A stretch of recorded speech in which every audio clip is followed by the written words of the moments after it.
विष्णू गुरुर्देवो महेश्वरा गुरुः साक्षात परब्रह्म तस्मै श्री गुरवे नमः. श्री गणेश दत्त गुरुभ्यो नमः. परमपूज्य श्री रामकृष्ण सरस्वती स्वामी महाराजांनी दिलेल्या मार्गदर्शनपर आशीर्वादांचे मी पठण करीत आहे. 7.5. भगवंतांनी सृष्टी निर्माण करून तिचे नियंत्रण नियतीकडे देऊन टाकले. त्या नियतीच्या क्षेत्रातील एक भाग म्हणून रवी, चंद्र, मंगळ, बुध, गुरु, शुक्र, शनी, राहू व केतू हे ग्रह नियंत्रण करीत असतात. प्रत्येक राशीच्या व्यक्तीला 30 वर्षानंतर एकदा 7.5 येते. याचे कारण शनी हा प्रत्येक राशीमध्ये 2.5 वर्ष राहतो. मागील 30 वर्षात आपल्या जीवनामध्ये ज्या प्रकारची कामे आपण केलेली असतील त्याप्रमाणे शनी महाराज न्याय देतात. 7.5 चालू असताना शांततेने घेतले तर काही त्रास होणार नाही. परंतु प्रसंगच असे विचित्र व निरनिराळे येतात की सामान्य मनुष्य शांत राहू शकत नाही. 7.5चे शासन जी व्यक्ती भोगत असेल त्या व्यक्तीला त्रास कमी व्हावा म्हणून जर कोणी मदत करू गेल्यास त्या मध्यस्थ व्यक्तीलाही शासन होते. सर्वसामान्य माणसे जी सरळ मार्गाने व धर्माचे आचरण करणारे आहेत त्यांना त्रास कमी होतो.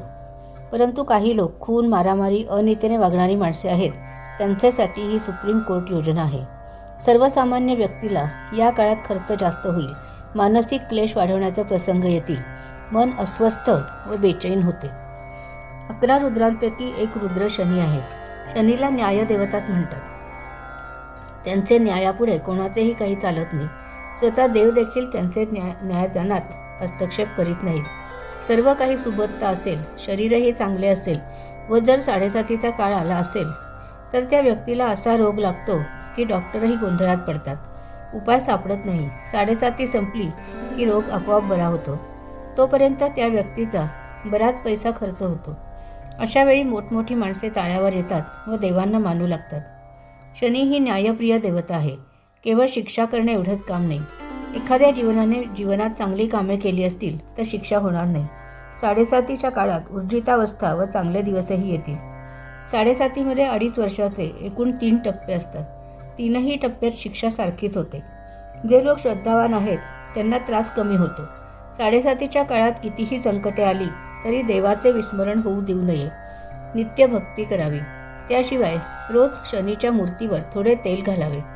दुसरे म्हणजे रोज शनिदेवाला नमस्कार करावा, म्हणजे त्रासाची तीव्रता कमी होईल. दैनंदिन साधनेसाठीतील आजच्या या भागाचे पठण परमपूज्य श्री गुरुदेवांच्या चरणी सादर अर्पण. ही सेवा परमपूज्य श्री गुरुदेवांच्या चरणी सादर अर्पण. श्री गुरुदेव दत्त.